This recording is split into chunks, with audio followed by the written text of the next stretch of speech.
যুগাবতার পরম প্রেমময় শ্রী শ্রী ঠাকুরের রাঙা রাতুল চরণে আমার শতকোটি প্রণাম জানাই। তৎসহ প্রণাম জানাই শ্রী শ্রী বড়মা ও শ্রী শ্রী বরদাকেও। আপনাদের সবাইকে আমার ভক্তিপূর্ণ প্রণাম ও জয়গুরু। সময় সুযোগ পেলেই পরম দয়াল শ্রী শ্রী ঠাকুরের অপার দয়ার কথা কিছু বলতে ইচ্ছে হয়। বলার উদ্দেশ্যই থাকে শ্রী শ্রী ঠাকুরের জন্য মনের মধ্যে একটা ইষ্ট চেতনার সৃষ্টি করা, এক আগ্রহ এনে দেওয়া। কেন আমরা ঠাকুরকে বিশ্বাস করব? কেন আমাদের পরিবারে সদস্য হিসেবে ঠাকুরকে একটু জায়গা করে দেব? কেন তাকে মোক্ষম উদ্দেশ্য করে আমরা চলব জীবনে প্রতি পদক্ষেপে? এক মুহূর্তও যেন আমরা ঠাকুরকে স্মরণ না করে যেন না চলি। তাকে মাথায় নিয়ে চলাটাই হচ্ছে আমাদের পরম মুখ্য উদ্দেশ্য। তাই সেই হলো আমাদের আদর্শ, আর সেই হলো আমাদের অগ্রগতির ধারা।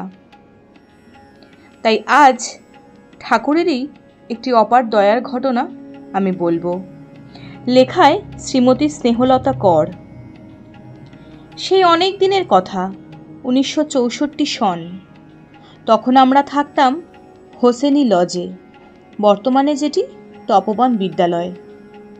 আমার প্রথম সন্তান হবে। গেলাম দেওঘর সরকারি হাসপাতালে। হলো সিজার। বলা বাহুল্য, সরকারি হাসপাতাল তখনকার দিনে যেটি ছিল এখন সেটি দ্যুতিদীপ্তি নামে পরিচিত।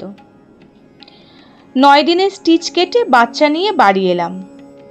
গরম জলে চান করে ঘরে ঢুকলাম। 3-4 দিন পরে দেখি পেটের সেলাই থেকে পুঁজ বেরোচ্ছে।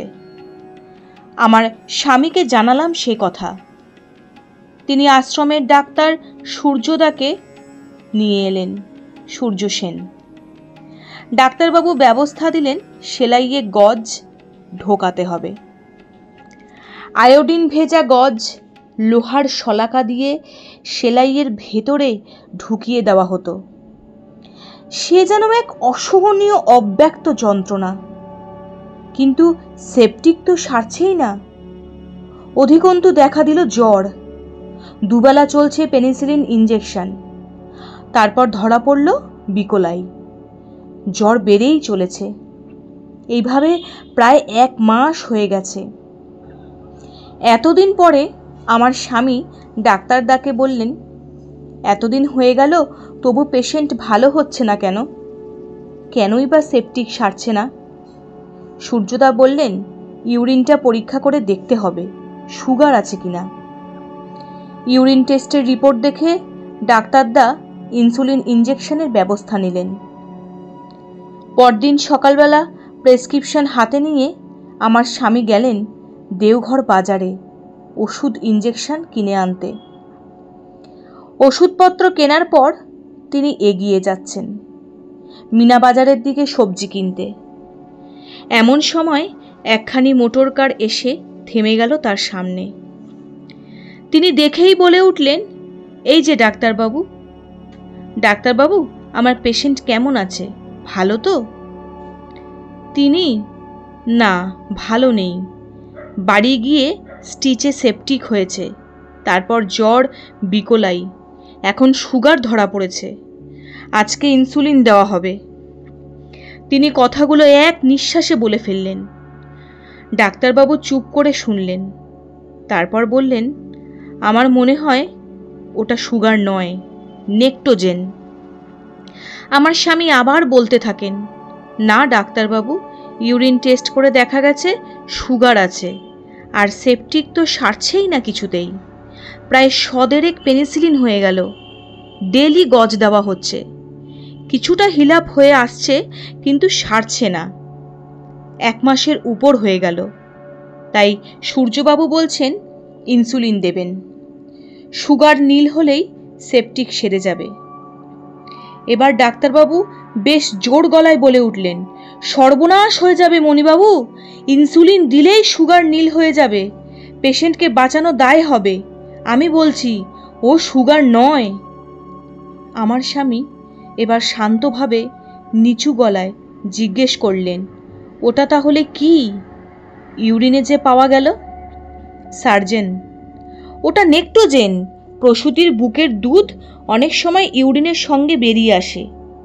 আপনি আমার গাড়িতে বসুন, চলুন, এক্ষুনি যাব আপনার বাড়ি। আমি একবার দেখে নিই ব্যাপারটা কি। কয়েক মিনিটের মধ্যেই তারা চলে এলেন আমাদের বাড়ি। আমার স্বামী ঘরে ঢুকেই আমাকে বললেন, বড় ডাক্তারবাবু এসেছেন, হসপিটালের সার্জেন, যিনি তোমায় অপারেশন করেছিলেন তিনি, বলেই একখানি চেয়ার টেনে দিলেন। ডাক্তারবাবু চেয়ারে বসে আমাকে দেখলেন, দেখে শুনে বললেন, মণিবাবু, পেটের ড্রেসিংটা খুলে ফেলে দিন, আর গজ দেবেন না। সেপটিকের জায়গাটা শুধু স্পিরিট দিয়ে মুছে দেবেন। সময় সময় খুলে রাখবেন যাতে হাওয়া লাগতে পারে। আর ইঞ্জেকশন দেবেন না। ওষুধ ইঞ্জেকশন কিছুই লাগবে না। অনলি 10 days, 10 দিন সময় দিলাম। এর মধ্যে পেশেন্ট সম্পূর্ণ ভালো হয়ে যাবে। যদি না হয় আমাকে জানাবেন। চেয়ার ছেড়ে উঠে পড়লেন ডাক্তারবাবু। তিনি ভিজিট দিতে গেলেই কিছুতেই নেবেন না। শেষে পকেটে ঢুকিয়ে দিলেন জোর করে। গাড়ি পর্যন্ত এগিয়ে দিয়ে এলেন ডাক্তারবাবুকে। এমন একটি অভাবনীয় ঘটনায় আমরা খুবই বিস্মিত হলাম। যেন এক অলৌকিক ঘটনা ঘটে গেল। ভুল চিকিৎসায় জীবন মরণের সন্ধিক্ষণে চিরনির্ভুল ঠাকুর যেন হাতে ধরে আমায় বাঁচালেন। দয়াল ঠাকুরের শ্রী মুখখানি স্মরণ করে আমার অশ্রুধারা গড়িয়ে পড়তে লাগলো। আমি ভাবতেই পারছি না, ইনি কি ডাক্তার নাকি ডাক্তার রূপী ঠাকুর? কে এসে আমায় মুক্তি দিয়ে গেল এই ভয়ঙ্কর কষ্ট থেকে। 4-5 দিনের মধ্যেই আমার সেপটিক শুকিয়ে গেল, জ্বর ছেড়ে গেল। 10 দিনের মধ্যেই আমি সম্পূর্ণ সুস্থ হয়ে বাচ্চা নিয়ে ঠাকুর প্রণাম করতে চলে গেলাম। শ্রী শ্রী ঠাকুর তখন নিরালা নিবেশে বসেছিলেন। আমি জানলার কাছে দাঁড়াতেই ঠাকুর সহাস্য বদনে বললেন, ওকে ঢেকে রাখ, চোখে রোদ লাগবে। দয়ালের হাসিমাখা শ্রী মুখখানি দর্শন করে আমার মন প্রাণ যেন ভরে গেল। দয়ালকে প্রণাম করে উঠতেই ঘর থেকে রেনুমা জানালায় মুখ বের করে হাসি মুখে বললেন, ওগো, তোমার মেয়েকে ঢেকে রাখো, ঠাকুর বললেন রোদ লাগবে। আবার দয়াল ঠাকুরকে প্রণাম করে পরমানন্দে বাড়ি ফিরলাম। খুব সুন্দর ছোট্ট একটি অপার দয়ার ঘটনা ঠাকুরের আমরা শুনে নিলাম। এরকম বিভিন্ন ঘটনা আছে যেখানেই আমরা মানসিকভাবে ব্যতিব্যস্ত হয়ে পড়ি, শারীরিকভাবে কষ্টে ভেঙে পড়ি, দুকুল হারিয়ে যায়, কি করব ভেবে উঠতে পারি না। তখনই কিন্তু পরম দয়াল সমাধানের ভাণ্ডার নিয়ে আমাদের সামনেই দাঁড়িয়ে থাকেন।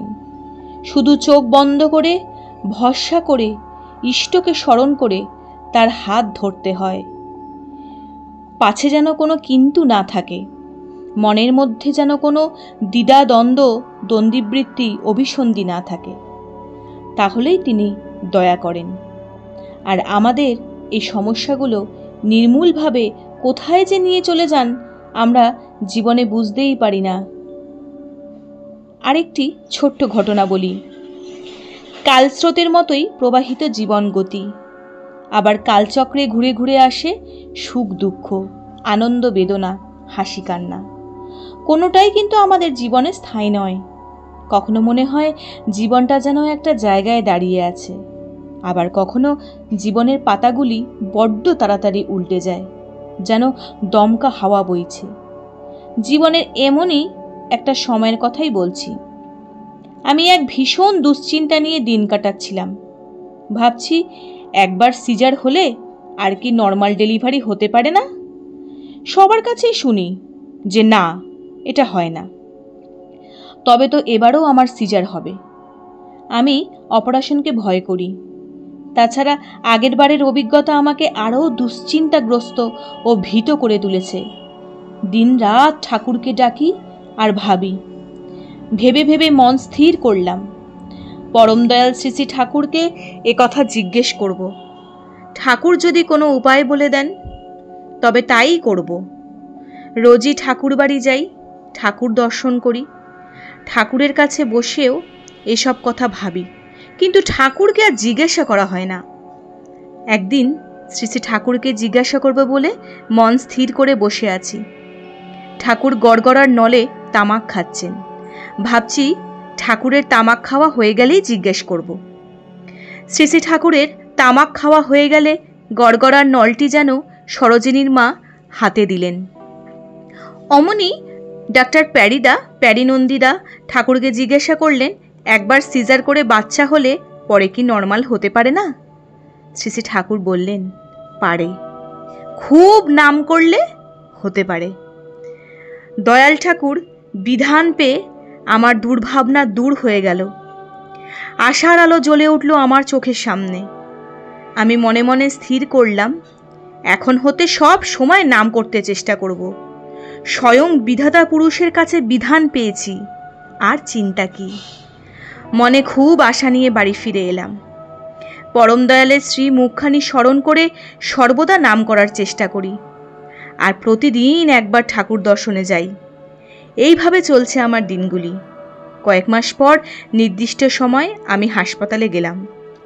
সাথে আমার স্বামী ও কয়েকজন গুরুবোন, সবাই নাম করে চলেছেন। হাসপাতালে গিয়েই আমার স্বামী লেডি ডাক্তারকে বললেন, এটা সিজার কেস, প্রথম বাচ্চা সিজার করা হয়েছে।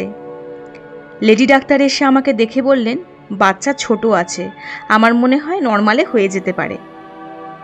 টাইম দিলাম, যদি এর মধ্যে না হয় তবে অপারেশন করব। আমি প্রচণ্ড ব্যথার মধ্যেও নাম চালিয়ে যেতে লাগলাম।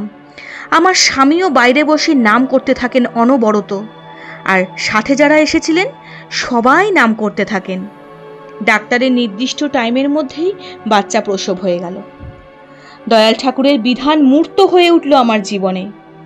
দয়ালের শ্রী মুখখানি স্মরণ করে প্রণাম জানালাম তার শ্রীচরণে হাসপাতালের বেডে শুয়ে। লেডি ডাক্তার এসে তৃপ্তির হাসি হাসলেন। হাসি ফুটে উঠল সকলের মুখে। যা হতে পারে না বলে আমাদের জানা ছিল, সে জানার পরিবর্তন এনে দিল দয়াল ঠাকুরের বিধান। যে শোনে সেই অবাক হয়ে বলে, সিজারের পর নর্মাল বাচ্চা, এমন তো শোনাই যায় না। এ শুধু দয়াল ঠাকুরের কৃপা, তারই অপার দয়া। আজ এই ঘটনার সাথেই একটা সম্পর্কিত ছোট্ট ঘটনা বলি। আমি 4 মাসের অন্তঃসত্ত্বা। আমার সন্তান সম্ভবা এখন আমি। তাই আপনাদের সকলের কাছে আমার এটাই প্রার্থনা, যদি আমার হয়ে ঠাকুরের কাছে একটু আপনারা নিবেদন করেন, ঠাকুরকে যদি একটু বলেন, প্রার্থনা করেন, কারণ আমার সুগার, থাইরয়েড, কোলেস্টেরল এত কিছু রয়েছে। আমার এটা প্রথম সন্তান, আর সেজন্যই ডাক্তার বলেছেন আমার হাই রিস্ক প্রেগনেন্সি, আমাকে 4 বার ইনসুলিন নিতে হয়। তাই ঠাকুরের নাম আমি সব সময় করি, বীজ নাম, দুবেলা প্রার্থনা, ঠাকুরমুখী হয়েই চলার চেষ্টা করি। ঠাকুরের গ্রন্থাদি পাঠ যা যা করা লাগে সেগুলি সবগুলোই করছি। আবার সামনে পয়লা বৈশাখে আমি ঠাকুর বাড়িতে নিবেদনও করে আসব। তাও আপনাদের সকলের কাছে আমার করজোড়ে নিবেদন, দয়া করে যদি একটু আপনারা আমার জন্য ঠাকুরের কাছে প্রার্থনা করেন তাহলে খুবই ভালো হয়। এই বলে আমি আজকের মতো এখানেই ইতি টানছি। সবাই সুস্থ ও ভালো থাকবেন। শ্রী শ্রী ঠাকুরের রাতুল চরণে সকলের জন্য মঙ্গল কামনা করি। প্রণাম ও জয় গুরু।